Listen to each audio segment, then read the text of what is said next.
Find what you want to do and what you're passionate about, and then just do it. Hello!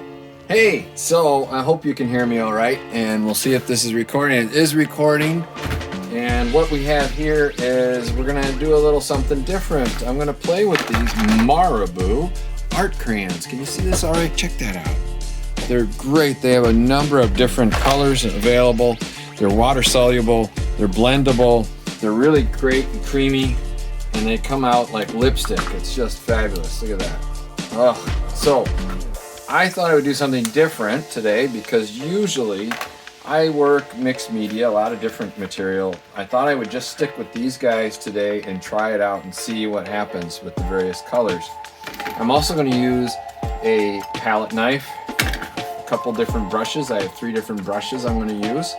These 3 just for some limitations. And then I have this really nice fine art spray from Delta, and this was amazing, and it's just a really fine mist. So we're going to play around today trying to just use these items and see what we can do. This is a 140 pound, I believe it's hot pressed paper, and 100% cotton. It's not gessoed, and so it's going to do a lot of bleed through, and the color would be different than if we had some gesso on it. Maybe tomorrow I'll do something with some gesso. So let's have some fun. All right, enough of that silliness. Let's get serious. Art is serious business. So I'm going to moisten some part of it here, and then I'm going to leave the rest of this kind of dry. All right, so I'm going to start with, since most of the time I begin with black, that's just how I come into this. I'm going to take and do some scribbles with the black, try and lay out some different forms. And you can see already, look at the way that the color moves in that. That is really beautiful. And then I'm going to lay out some structure again and darken some of this up as we go.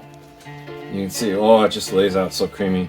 Now the texture of the paper, you can see, is really strong in there. But watch this, with the finger, it just blends right in just beautifully. And then you can bring it out a little bit into almost shading like you do charcoal. And I really love that fact a lot. Watch what happens in here though. So that's a really different effect too, where we can take and pull that water into the various locations. Right. Well, I'm going to hit it with color straight away. So let's get some orange in here and see if we can't create a little bit of a glow feeling to it. And then I think we'll take a little yellow, really nice vibrant yellow here, fill in with some of that, and then we'll pull some of the orange color back and forth between the two. And let's see if we can pull that down into it. It adds kind of a dirty effect to it, but I like that personally.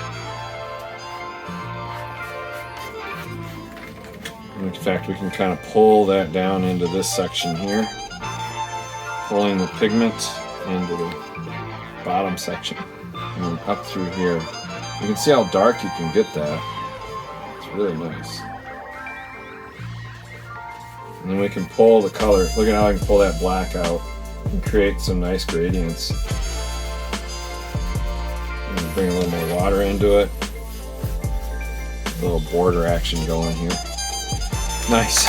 So I'm going to add a little bit of the orange in here over the top. You can see it kind of retains its integrity, but then you can easily pull and blend the color into it. Let's take this down here. Nice. Now what we can do too is we can blot out some of this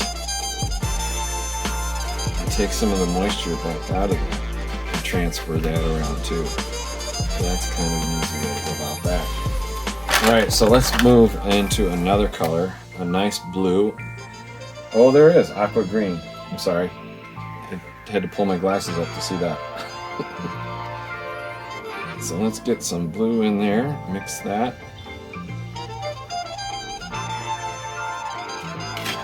Well, that's nice. This blends so nice. Again, I can smooth that out a lot with just my finger. I don't believe these are toxic, but you probably should be using some gloves, to be honest. I just happened to forget about them. I was so excited to do this, I forgot my gloves. Let's see, let's bring a little more yellow in. Maybe a couple of spots. Really vibrant colors. But let's say you don't want quite so vibrant. Well, you've got some flesh tone in here. The set I have doesn't have any browns in it. And so sometimes that is a limit that I have to bring in some browns. This is a very peachy, fleshy sort of tone. So I'm going to bring this into it now.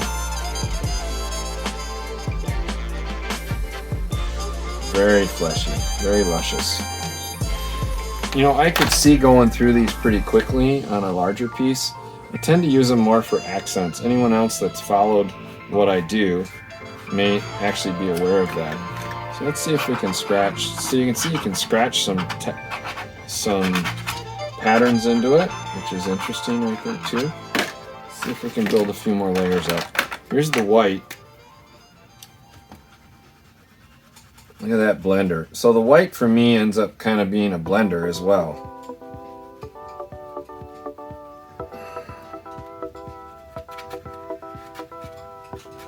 Okay, let's see what happened.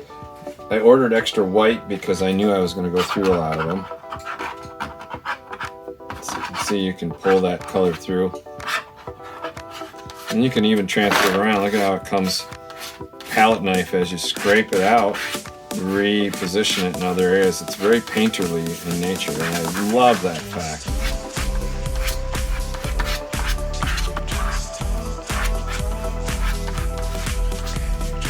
So now we can create some more neutral tones by pulling some of the various colors and allowing those to blend in and create a little more neutral tone. And again, it's blendable, so I can pull that color down in. Look at that. Create the gradients.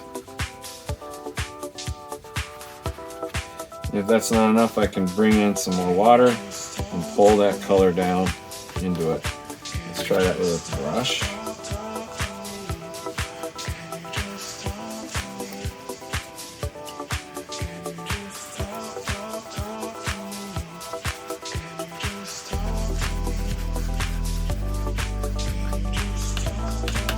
I feel like I want a bit of a bright color in there. I'm going to pop it with some pink over here. Pop it with pink? What? Okay, let's put this. The pink and the tealish color, the aqua green, I think go really nicely together. Blend it again, using just my finger. Let's do another strong linear piece here. Coming right up into the gray area. Creating a little structure. So keeping some harder edges to try and generate some structure in there. And then we'll just outline it with the black.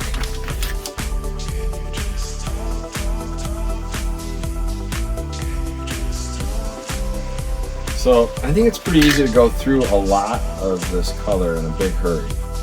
But again, I think that the nice thing is you can use it more like watercolor and really pull those colors out into it. See how that actually crisps the line up. Makes it a little more crisp. Now we can actually use that color in other locations, which is absolutely fascinating to me.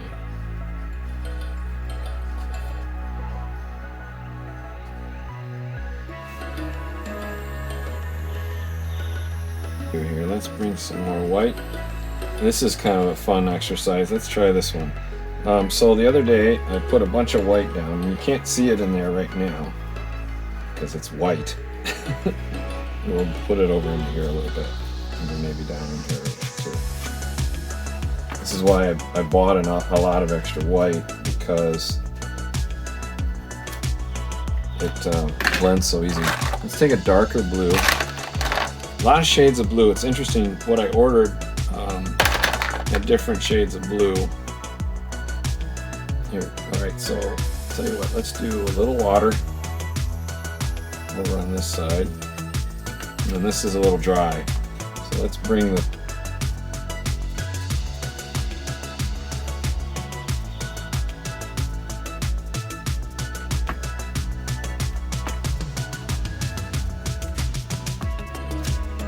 See what happened is it's starting to bleed just a little bit in there.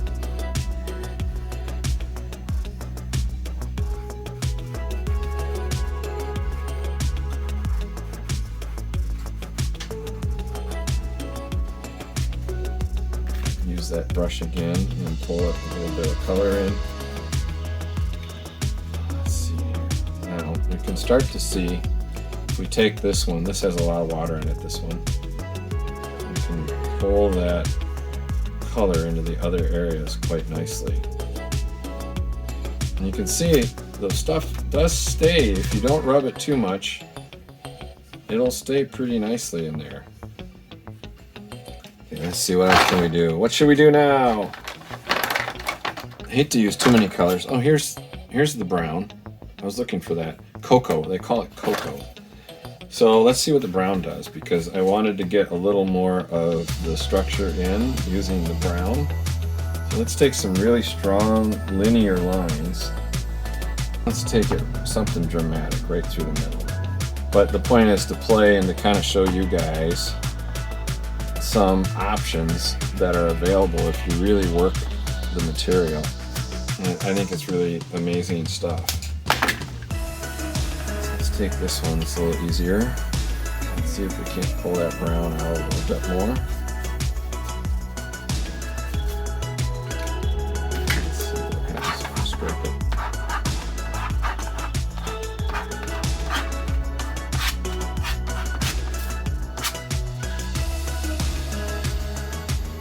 And you see I picked up some of that yellow in that section over there. I can even add a little structure with just the brush tips there.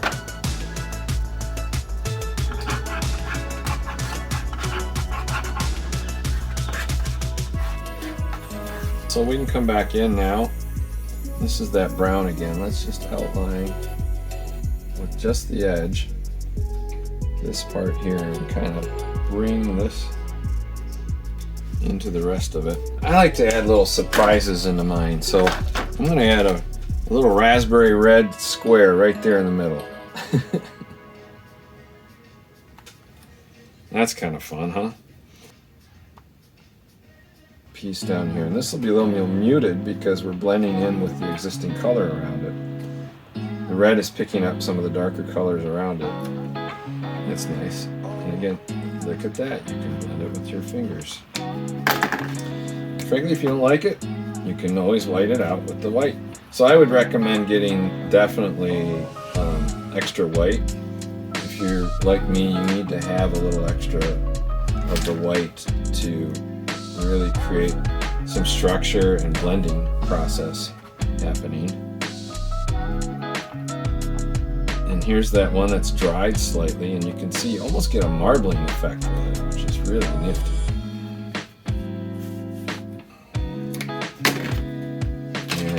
Scrape through it. Look at how it pulls right down to the next layer. You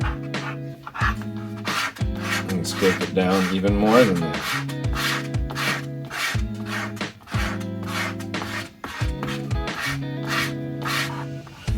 It's a very waxy feel to it, very waxy and enjoyable to work with. The stiffer brush is nice because it allows me to pull some of that color into the other sections a little bit more. The thinner one holds a lot of water. It's almost too much to accomplish what I want to do. You can see the blue carries right up into there, which is really nice. So I would fix, if you work with this stuff, you're going to want to fix it at some point. This brush is relatively dry and it really picked up a lot of pigment. And you can see it's blending it nicely, but without actually washing it out. A little crisper line can be achieved then. And look at that, I still have pigment left in the brush. Nice. I have to say I'm really liking these. I've just scratched the surface, I'm playing with them. And I am enjoying it a lot. I'm going to use this white. I don't know if any of you have been watching, but I have this movie series. It's like frames, and so I'm going to add some frames and walk that right down here to create a little more structure in the piece too. I used to do a lot of poured painting in the early days, mid-2000s-ish, and I got over that. I just needed more structure in my life in general, and so I changed my attitude about painting, and I started adding more line quality to mine, more deliberate actions, if you will, versus allowing. I guess I like the improvisation of the pour techniques, but at the same time, some of these people now are getting some incredible control. I mean, you can still get some great control with pouring techniques once you master the material. See, I like the way this is kind of vanishing into the other stuff down here. I like that. So now we created a nice strong line there. How's that looking, guys? What do you think?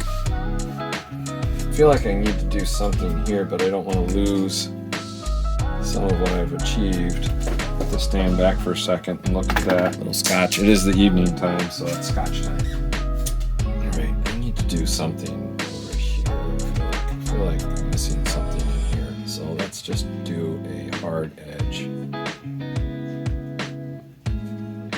There we go. So again, seeing the frames, the windows, we've all been stuck inside a lot this year, off and on.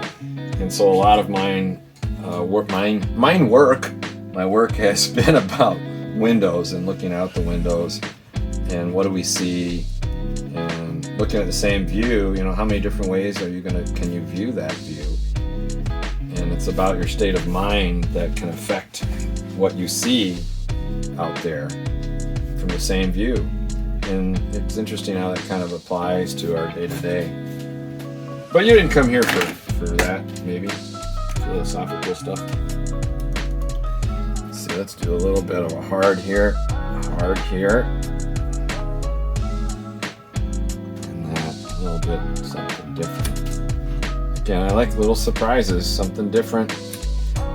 I don't want to be expecting everything happening in my paintings or drawings. I want to be surprised. Especially if you've been around for a while, you've kind of seen a lot. So we can start building up those layers too, because the previous ones have dried. See, I get a nice crisp color on top of the other ones with more gray stuff that I've been adding. This painting could go on for quite a while, actually. And I don't know if I'm going to continue it all tonight or just, let you kind of see. I mostly wanted to do this so you could see some techniques, so you can have some ideas for yourself. So post in the comments if you have ideas on how these things can be used in different ways, different styles. I'd sure like to see what you do. I am definitely not a realist. I've tried periodically going back to it to prove that I could do it, and I do it for a little while and then I'm over it. So I like my abstract expressionism a lot, and that's what I do.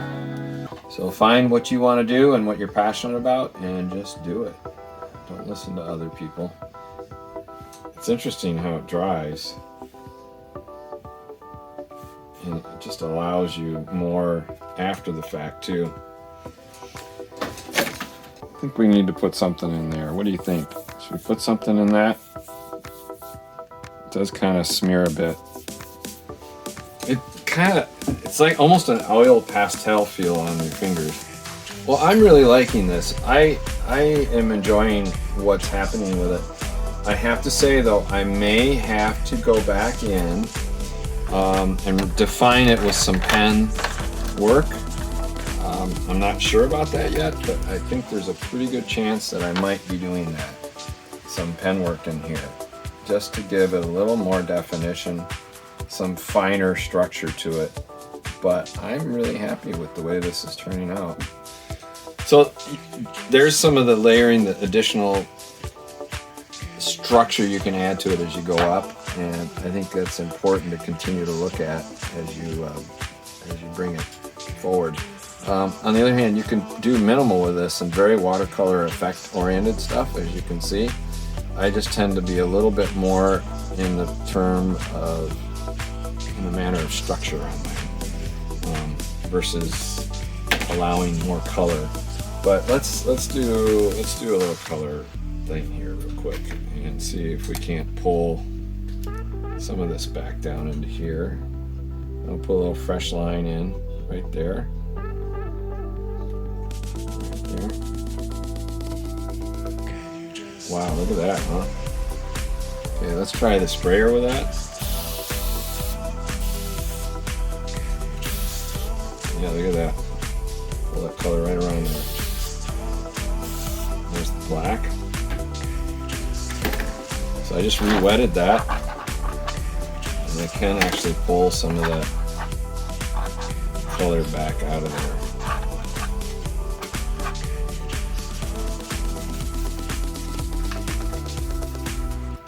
Check that out. So what happens now if we blot some of that out with a little bit of a towel? I like these shop towels. So you can pull that out of there, color, and soften it, bring it back down a little bit, and it'll actually transfer into other areas, almost like a monoprint situation. So because it's translucent, I don't know if you can tell from there, but you can build up a little bit of layered effects using that as well.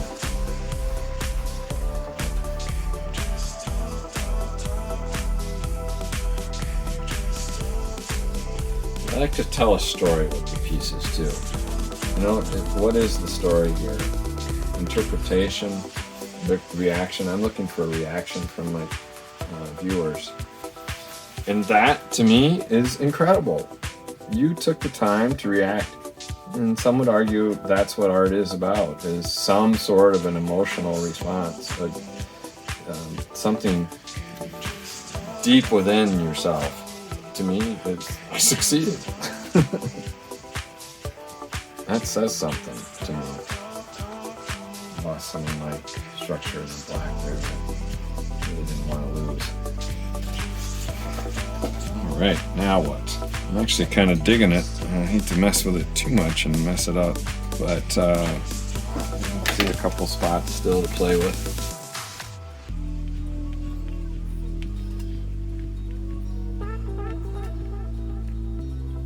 Well, there we have it. Marabu art crayons. Create with Marabu. Brilliant, a lot of fun. I would highly recommend getting some of these to play with. There's a lot of different new art type stuff that's coming out in the last few years, and it's all just a lot of fun.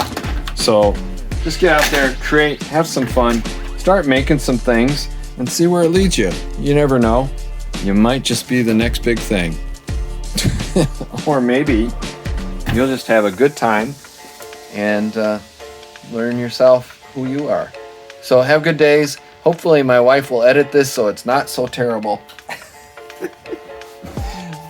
Bye-bye. Be kind to each other. This is David Austin with DavidAustinGallery.com, and we'll see you soon.